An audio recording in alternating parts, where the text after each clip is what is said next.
from A Novella. Welcome to my channel, and I have a book haul for you and a summary of all the books I've read this month. I think I've read 26 or 27 books, I'm not sure, I've lost count. And it's still the last day of the month. It's only midday, so chances are likely that I will read another book before the end of April. So yeah, this video will be first my books that I'm going to read, and then afterwards a quick summary of the books that I've read. There are a lot of Dutch books and Belgian books that aren't translated, so I won't get into those, but there are a couple where I suspect that they will be translated, and maybe I will get a little bit more into detail, but for the rest we'll talk about the books that are also available in English. So yeah, here we go. I didn't buy. This is a library book. I'm an Island. Yeah, that's it, huh? I'm an Island. Yeah, I'm an Island by Tamsin Calidas. It's about a couple that lives in Notting Hill, and they're a bit fed up with their busy lives, and they have the romantic idea to go and live on an island somewhere in Scotland, and it's not as romantic as they expect it to be. They should have gone to the Caribbean, not Scotland. Well, yeah, how do you expect it will go? I've read, yesterday I got this from my library, Mungo, Young Mungo. I've read it this morning. I couldn't stop. It was so incredibly beautiful. It's hard, it's horrible, it's beautiful, it's funny, it's tender, it's everything, every emotion you can have. You can find this in that book, in this book. It's stellar. I gave it a 5-star. For me, it was even better than the Shuggy Bane. Even, although I will never forget that fire scene with Shuggy and his mom. I will never forget that one. But this one was very good. Actually, very good. I really liked it. Then I got a book from an Italian writer, Mauro Corona. I don't know how it's like a stone in the stream or something. The correct title I will put it up next to me. But it's about a woman who lives in an apartment surrounded with all kind of wooden statues and wooden sculptures. And then we get to know the man who made them. And he could only express his feelings through his artwork. I'm really curious to see. It's about an impossible love, about hands that can tell a story in wood. Curious. This is from a Canadian author, a French-Canadian author. It's the original title is Sauvagines. I think it must be translated in English too. It's from Quebec, I believe. I think it will be The Savages by Gabrielle Filteau-Chiba. And it's about a woman who lives somewhere in a caravan in the middle of nowhere in the woods, and with a dog, and she sees a brown bear has circled her camping ground. Next thing, her dog is gone. She looks for him, and the dog is badly wounded, but he's trapped in a bear trap. And she writes down a message to the how do you call them? Those illegal hunters. I will put the word up here. And a feud starts between the poachers, that's the word, the poachers, and her and a couple of her friends. Can be interesting. Then I have another Miriam Toews.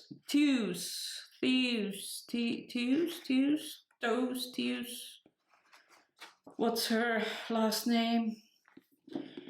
It's difficult to pronounce. And All My Puny Sorrows. Miriam Toews, I believe it is. I've got the translation here, and it's about what do you do when your loved and brilliant sister wants you to help her to leave this world. Can't be easy. You have to know that euthanasia is legal here in Belgium. It's one of our laws that we are actually really proud of because we think it's humane. Not for sometimes they do active euthanasia, but only with people who are diagnosed with Alzheimer and stuff. So there's no room for improvement anymore. And I just received from a friend, check out 19 by Claire-Louise Bennet. This story is about, Claire-Louise Bennet is an Irish writer, I believe, or Ireland, yeah. Irish writer, and it's about a cashier who loves writing, and she loves writing about the people she encounters and everything that happens to her friends, a bit like whatever writer does, but apparently it's really, really beautiful. So I'm really curious to see how this will work out. I will put on a review later. Check out 19 by Claire-Louise Bennet. So that's what I've got so far to read next month. There will be many others, and there are many others, but I didn't bother to show them because they are not, how you call it, they are not translated into English, so it's not worth mentioning them. I will now go over my list of the books that I've read. There are many Dutch books in it. The ones that probably won't be translated, I will just mention them and in one sentence explain what's about, and then the ones that will be translated, I will go a little deeper in them, but very short. Schaduwleven by Kim Moelands, Schaduwleven. It's about Elena who meets the seemingly perfect husband, but after a couple of years she realizes that she's right in the middle of a toxic relationship, and the story is about how difficult it sometimes is to get out of a toxic relationship, because it's some way with a lot of toxic things like alcohol and drugs and nicotine. It's also addictive. So yeah, that's what this story is about. Then we have Cyriel by Eline Trenson.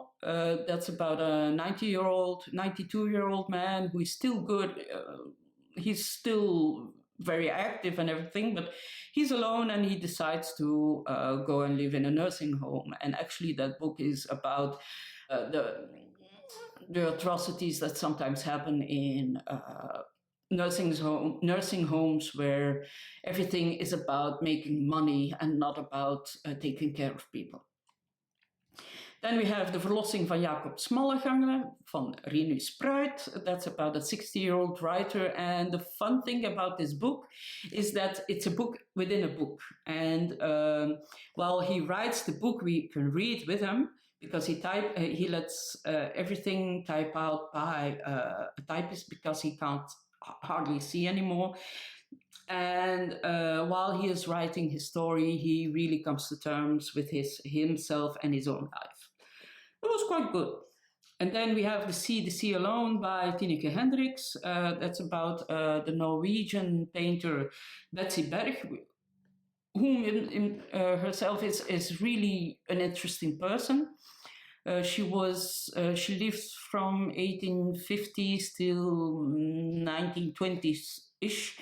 And she was the first woman who dared, and it was shocking that she dared ask money for her paintings. She was specialized in paintings with seasides, and it was a scandal. She lived here for a while, and then she moved on to an island, and that island, you can still visit her house there. Betty Berg, a Norwegian painter. Not a very good book. It can be better. It could be better. Then we have The Draaischijf by Tom Lanois. It's about a couple that works in the theater. He is a director. She is a well-known actress. And this really happened, but the writer gave other names to them. And they kept the theater open during the Nazi regime. He took money from them and from the Nazis to realize his dream. And after the Nazis were gone, of course, he was perceived as a collaborator, and he felt throughout the book very, very, very sorry for him until the end, where his wife finally starts talking. And the end is really good. But I don't think it will be translated. Pluto, aan het einde van de weg rechtdoor by Lara Taveirne. For me, a 5-star read, this book, but won't be translated because it's too regional. But very good, absolutely very good. It's about a mom with 4 kids who, in a whim, buys a house, and the kids spend the summer of their lives there.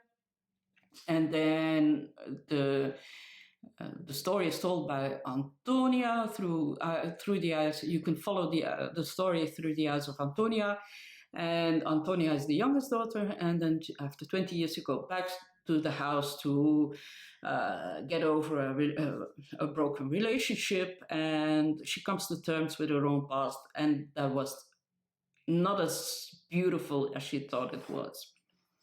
Then we have Snow Dog Foot by Claudio Morandini, available in English, translated by Jay Ockenden. It's about an old man who lives in a mountain hut somewhere in the north of Italy, and that mountain hut is each winter snowed in, so he spends almost 6 months of a year always alone. And but suddenly a dog arrives at his cabin. He takes it in. He develops a sort of a loving relationship with that dog. Well, yeah. And then when spring sets in, they see a naked foot popping out of the snow, and then you realize that the old man, as a narrator, you can't trust him at all. It's a very good book. It's really worth reading. Then we have Zee Nu van Eva Meijer, See Now. If you translate it, it's probably going to be translated because quite a few of her books are already translated, like The Birdhouse. Absolutely stunning book. See Now is about the Netherlands and the sea. And the sea has no tides anymore. And each day the sea takes back 1 kilometer of the Netherlands. And each day the city takes back what the Dutch have taken from the sea. And it's a really good assessment of what a government should do when something like that happens. It's funny, often very funny, but on the other hand, you never feel involved in a way.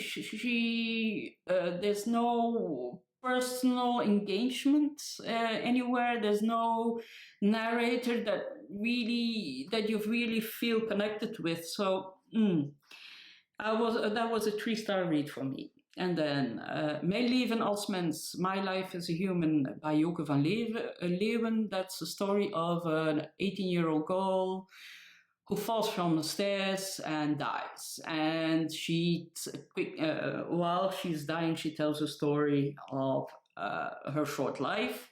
And actually, it's about a youth friendship that was broken up by the parents because they thought those two girls had a bad influence on each other. And then they, in the last year of Dinka, her life, they meet again, and their friendship evolves in a relationship. Then we have Montserrat Monamou, which is a novella, 60 pages, by Ilia Leonard Vijver. That's a woman who goes back to Monterosso to find a childhood sweetheart that she met during one of their family holidays. And when she arrives there, she finds herself again and is actually not interested anymore to find that childhood sweetheart. Really good book. Many Heavens, Vele Hemels boven de zevende, Many Heavens above the seventh heaven, by Griet Op de Beek. I have no idea what it was about. Can't remember. I have to reread it. Probably wasn't in the right mindset. For me, a very good book was Wormmaan by Marieke Heidman, a Dutch writer. And it's about a biologist who, with her team, develops a new sort of pumpkin, and that has less seeds in it and less water, so a much more interesting pumpkin than the big ones, for instance. And but then they realize that there's another team from the competitors who are doing the same thing, and their pumpkins are much better than theirs. So their team splits up, and she is really angry and frustrated, and she steals a plant, a type of pea, and she takes it to an island somewhere in the Netherlands, and she wants to take that pea. It's a half wild pea, and she really wants to bring it back to its original form. And while she's doing that, so that it becomes a completely wild pea, she realizes that what she is doing is what society is trying to do with her, because she has difficulties with her own identity. She doesn't know how to identify herself. So I have to say, they don't know how to identify themselves. And it's a great aha moment where she realizes that what she is doing is exactly the same as what society is doing to her, that forcing something into something that it is not. Really good. Then we had Revolverschot, I DNF that book by Virginie Loveling. It was too old. The language wasn't readable anymore. Then I read Violetta by Isabel Allende, which was absolutely stunning. Violetta was absolutely stunning. It's my second or third book that I'm reading from Isabel Allende. I didn't read the very popular books, but this one I really liked. It's about Violetta, is an elderly lady, and she writes a letter to her grandson, and it's her life story. And it talks about the Great Depression and how her father and their family become dead poor overnight, and they were very rich before, and now the other day they are dead poor and they have to leave their beautiful mansion. Then they have to go live somewhere in the jungle. They meet a farmer's family. Her father commits suicide, and all those kinds of things. It's beautiful, beautiful, beautiful. Then we have, by a Nobel Prize winner, Patrick Modiano, he's French, So You Don't Get Lost in the Neighborhood. It's translated by Ewan Cameron. It's about Jean d'Aragne, who loves to be by himself, but suddenly a young couple, is at his doorstep, and they want to talk about a man who was mentioned in one of his very early books. And it all evolves from that. And that's all I can say. Otherwise, I give too much away. It's a novella. It's almost like only 125 pages. And then In the Middle of the Journey of My Life by Jeroen Brouwers, not worth mentioning.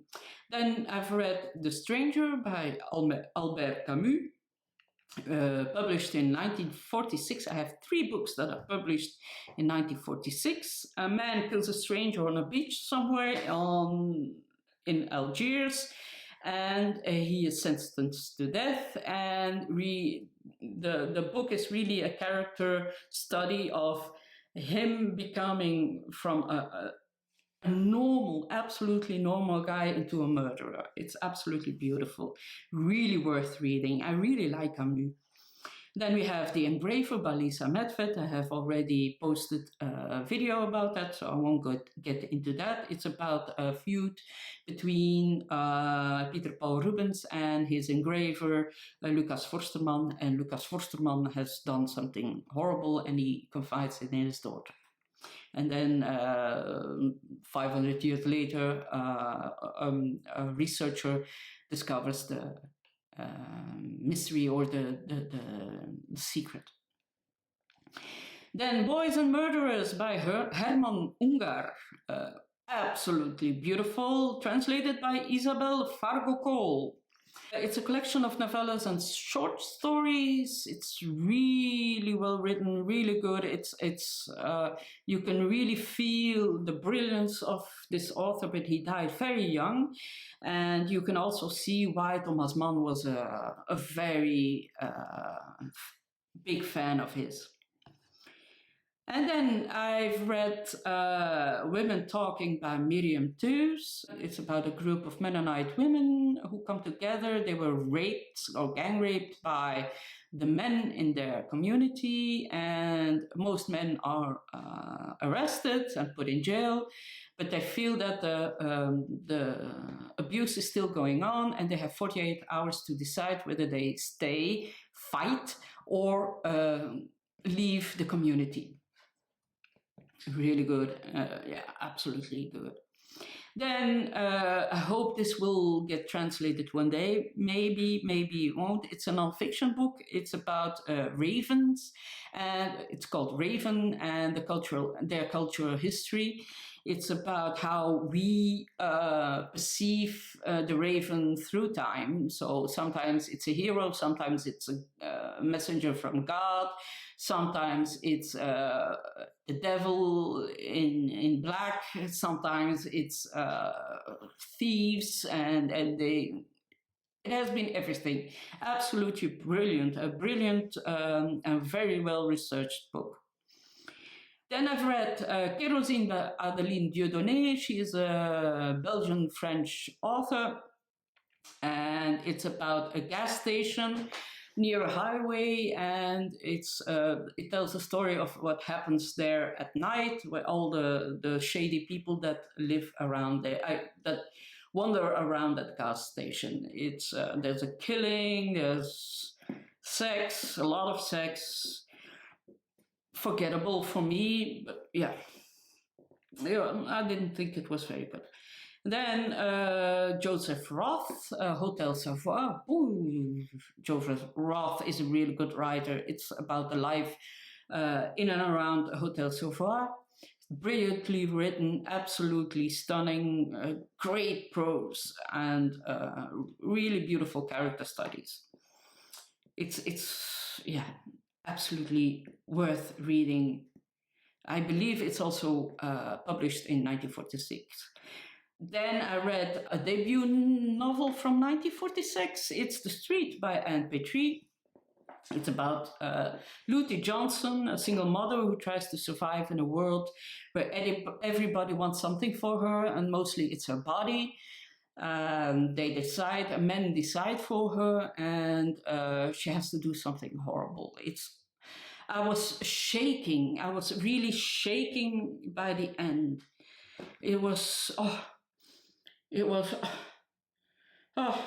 I'm still. Then I read A Pocket Full of Rye by Agatha Christie. It's the 6th Miss Marple novel. I really liked it. I didn't see it coming. It was really good. It was well written, and the plot was excellent. Then I also read, thanks to Criminali, The Postman Always Rings Twice by James M. McCain, which was also very good, very good. And then, yeah, Young Mungo, that was my last book, but probably there will be another one following. I don't know which one, maybe Checkout 19, I'm not sure. We'll see, we'll see. Yeah, that's it. Thank you for watching. I hope I didn't ramble too much. I've been trying to speak a little faster because I always talk too slow, I feel, in my videos. And I try to work on my aunt, and that's also necessary, and not to ramble too much and say something coherent. So yeah, thank you for watching, and I hope I see you next time. If there are books that you want to know more about, let me know. I will gladly talk about them. Okay? I hope you have a very good reading month. If there are books that you are reading too, let me know. I would like to hear from it. You will always get an answer back. Bye-bye.